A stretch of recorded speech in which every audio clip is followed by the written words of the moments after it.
चालेल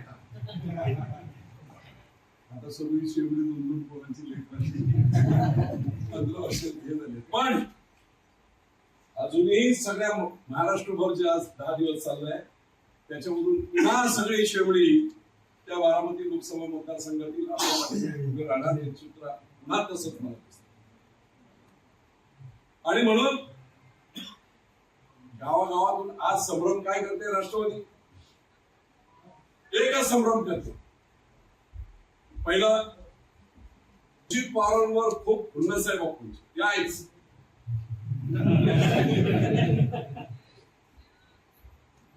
आणि म्हणून अजित पवारांना पाडण्यासाठी विजय शिवतारे उभे. समाज म्हणतो आपण थांबला नाही पाहिजे.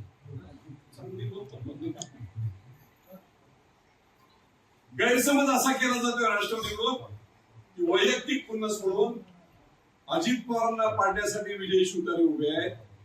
आणि काही ठिकाणी तर असा प्रचार केला जातोय की विजय शिवतारे म्हणजे शरद पवारांच्या हस्तक झाले. ठीक आहे, सुनील तटकरे परवा बोलले की विजय शिवतारे जी स्क्रिप्ट वाचतात ती कोणी लिहिली आहे.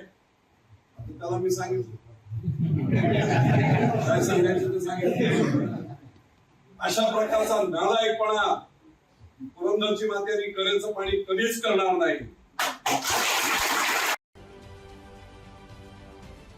राजकारणातील प्रत्येक अचूक बातमीचे सर्वात आधी अपडेट्स मिळवण्यासाठी सरकारनामाच्या सर्व सोशल मीडिया प्लॅटफॉर्मला लाईक, फॉलो आणि सबस्क्राईब करा.